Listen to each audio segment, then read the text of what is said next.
Imagine for a second your deepest, darkest trauma. Hmm. And then imagine the psychic ghosts of your ex-lovers, like literally fusing together with that trauma. Oh, that sounds completely horrific. Right. And they don't just, haunt your nightmares. They metabolize your guilt.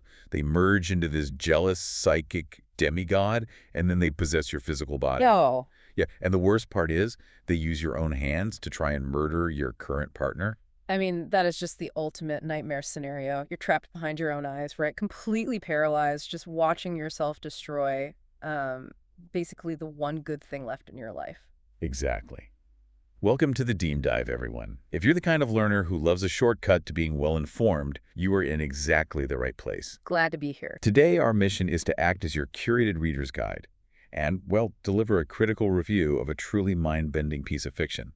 We're talking about D.P. Kirk's 2017 sci-fi fantasy novel, San Vitae, The Awakening. Such an incredible book. It really is. Yeah. And specifically, we are zooming in on a pivotal chapter titled The Remorseful Flower, because honestly, it takes that terrifying premise I just laid out and executes it flawlessly. It really does. But, to appreciate the sheer psychological weight of the remorseful flower, you first kind of have to understand the sandbox D.P. Kirk is playing in. Right. The world building is huge. Yeah, it's massive. Yeah. This isn't just your standard dystopia with like a few rusted cars and zombies. We are looking at a post-cataclysmic wasteland divided by deeply ideological, warring factions. And it all revolves around this concept called Vitae. Okay, right, the Santerrie. They're the faction that wields this Vitae energy.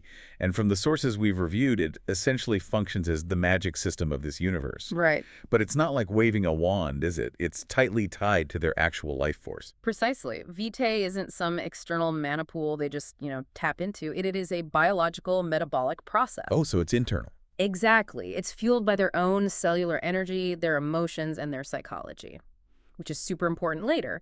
And then on the absolute opposite end of the spectrum, you have the Humanes. Now, wait a second. If the Santerries have access to this potent, emotion-driven magic, how are regular humans not just completely wiped off the map? Are they, like, hiding in bunkers or something? You definitely think so, but the Humanes are far from defenseless. They are purebloods who culturally and physically reject Vitae altogether. Okay. To survive, they rely entirely on Divite tech. This is highly advanced pre-cataclysmic technology, but it doesn't just block magic, it actively disrupts it. Wait, how does it do that? Well, Divite operates on these frequencies that sever the connection between a Santerrie's nervous system and their Vitae. If a magic user comes into contact with concentrated Divite fields, their own energy basically misfires inside them. Ouch. Yeah, it causes violently physical sickness. So it's this constant lethal arms race between biology and technology. And anyone caught in the crossfire usually end up dealing with the anti-zons, right? Yeah, the anti-sans. They are just the tragic byproduct of this world. When a Santerrie burns through too much of their own essence... Like overdrawing a bank account? Literally overdrawing their spiritual bank account, yes. Their consciousness just burns out completely. What's left is an anti-san. It's a mindless, reanimated husk, driven purely by a biological hunger to consume ambient vitae from living things. Which paints a very, very grim picture of what happens if you lose control in this world. And, that brings us to our protagonist, Kurien. Yes, Kurien. His backstory is incredibly bleak. I mean, he didn't start out as some heroic chosen one. He was a conscript, basically an indentured servant to a tremendously powerful Covenness named Myasuchi. Right. He was devoted to her, mind, body, and soul. But that devotion lands him in a Santerrie Inquisitor's vault, where he endures 12 agonizing years of torture. Yeah, and that vault changes him fundamentally. I mean, the prolonged trauma doesn't just break him mentally, it forces his biology to adapt in order to survive all that constant pain. Because the magic is biological. Exactly. So he emerges into this ruined landscape not just as a standard Vitae user, but as a Sanite. Which is incredibly rare, right? As a Sanite, instead of just burning his own internal energy, he can actually draw Vitae from the environment around him. Yes, but there's a massive drawback to that. Right. He is basically a giant emotional sponge. He absorbs the ambient suffering and, like, the residue of the wasteland. To keep from losing his mind completely, he has to form a blood bond. He desperately needs an anchor. And he finds that anchor in Sharina. Yes. She is this fierce, pragmatic survivor who operates in the dirt and the grime of the world. She really grounds him. She offers him a tether to reality. when his own mind is just a storm of stolen energy and trauma. Okay, let's unpack this for a minute, because this relationship is the catalyst for the core conflict in the chapter we're focusing on, the Remorseful Flower. It really is the inciting incident, emotionally speaking. All right, so Kurien and Sharina are out in the wastes, navigating this incredibly hostile environment. And suddenly, Kurien is hijacked. But he isn't ambushed by an anti-san or, shot by a humanist patron. No, it's so much worse. He is ambushed from the inside. This dark, psychic entity known as Lotus violently seizes control of his nervous system. To understand the architecture of this psychological battlefield, we really have to look closely at the mechanism behind Lotus. What exactly is she? Well, she is a composite psychic avatar. Kurien spent years devoted to Myasuchi, and he carries the immense guilt and trauma of that past life. Lotus is constructed from the psychic remnants of Myasuchi and her twin sister, Rikuko. Wow. But the building blocks of this monster are Kurien's own lingering regrets, mixed with the demon aspect of his San Vitae. So it's like a psychological Trojan horse.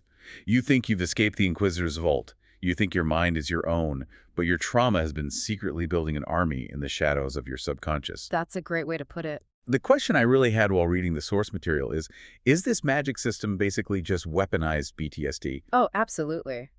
What's fascinating here is how literal D.P. Kirk makes that connection.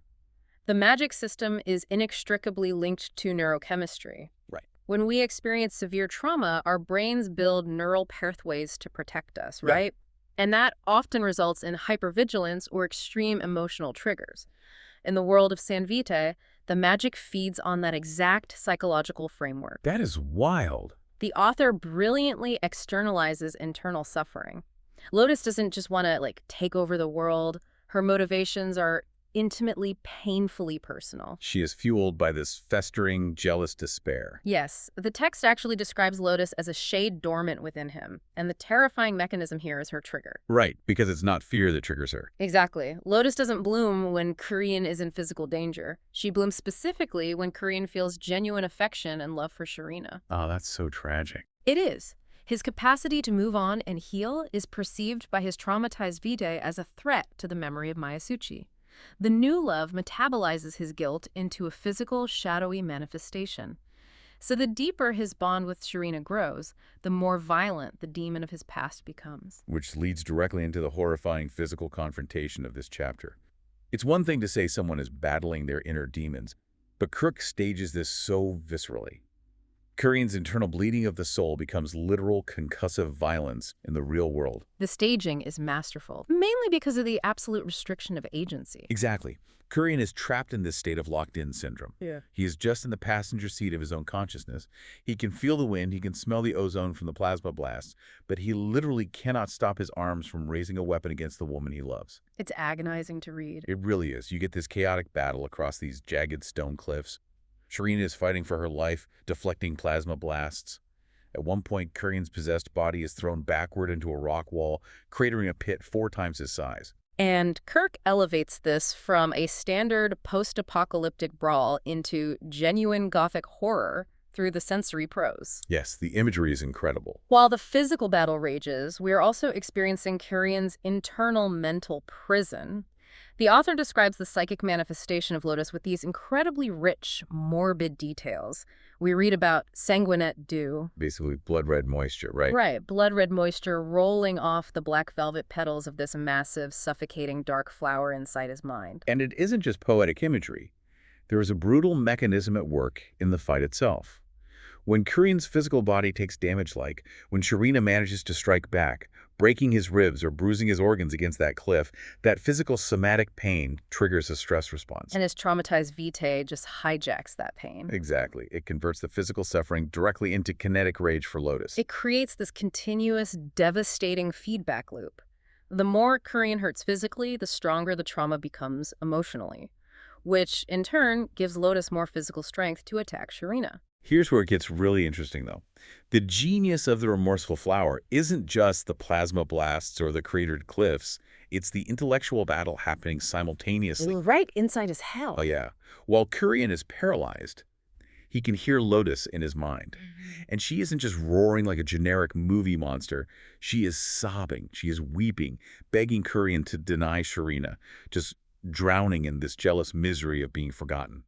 And human instinct, especially when dealing with the memory of someone you once loved, is to offer comfort. You want to soothe that pain. But Kurien makes this crucial, agonizing choice. He realizes that pity is a trap. If he offers Lotus comfort, if he coddles the trauma of his past, he validates it. Exactly. Giving into that guilt will literally extinguish the only light he has in his present. He realizes he has to emotionally sever himself from the ghosts of Myasuchi and Rikuko. He has to refuse the urge to comfort his own pain in order to save the woman standing in front of him. Which brings us to the climax of the battle. And honestly, it is the emotional peak of the entire novel. Because despite Kurien's internal realization, he still doesn't have control of his body. Right, he's still locked out. The resolution to this conflict doesn't come from Kurien overpowering Lotus physically. Not at all. And if you read a lot of sci-fi or fantasy, you are so conditioned to expect a certain kind of ending here. You expect this epic, anime-style power struggle where the hero yells, regains control of his fist at the last second, and punches the ground. Yep, the classic trope. But instead, it is Sharina who resolves the conflict. And her choice seems completely insane at first glance. It really is a breathtaking subversion of the genre's rules. I mean, think about it. She is a hardened survivor. She navigates a world of anti-science and devite tech. She is currently getting beaten to a bloody pulp by an unstoppable demigod wielding her partner's body. Yeah. And what does she do? She drops her weapons. Just drops them. In the middle of a death match, she just stops fighting. If we connect this to the bigger picture, the psychology of her choice is just staggering. Sharina recognizes that feedback loop we discussed earlier. The one where pain feeds the trauma. Exactly. The trauma thrives on conflict. It needs friction to exist. By fighting back, she is validating the demon's belief that the present is hostile and that Kurien needs to be protected by the past. So she removes the friction entirely. She drops her weapons, completely exposing herself to a fatal blow.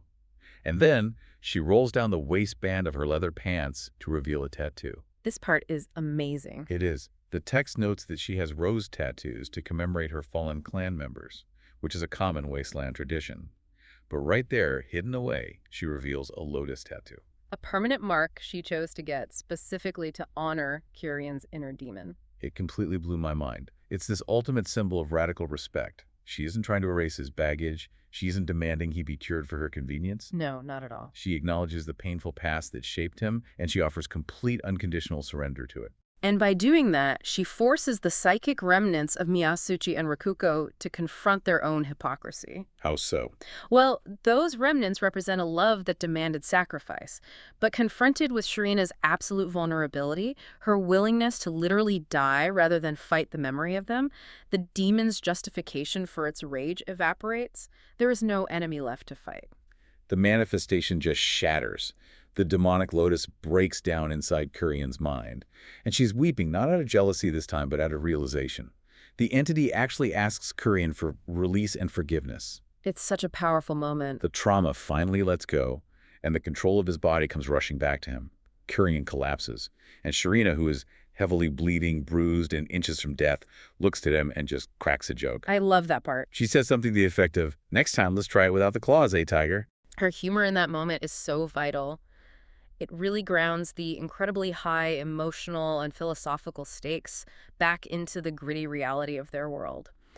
She survived, but she doesn't treat it like a melodrama. She just brushes the dirt off and keeps moving. So what does this all mean? If you're listening to this and wondering why you should go out and pick up San Vitae, The Awakening, why should this book move to the top of your reading list? I think the primary reason is how D.P. Kirk elevates the standard post-apocalyptic narrative. Most stories in the genre are just about surviving the external environment. Yeah, finding water, dodging mutants, fighting corrupt governments. Exactly. But San Vitae explores deeply philosophical territory. It asks whether a person can ever truly escape the architecture of their own history. Yeah. It uses the sci-fi trappings to explore how trauma demands to be reconciled, not just suppressed. And for those of you who might be worried that it's just, a heavy, depressing psychological study, don't be. The world building is insanely ambitious. We've spent this whole time talking about a very intimate, micro-level battle in the dirt. But the lore scales up massively. It really does. Later in the text, you are introduced to orbital ships like the Salvation. The shift in scale from the jagged cliffs to orbital mechanics is remarkable, but Kirk makes it feel entirely cohesive. It's incredible. You go from primitive blood bonds to a ship orbiting the moon, equipped with an alternate space drive that literally tears open rifts across infinite universes.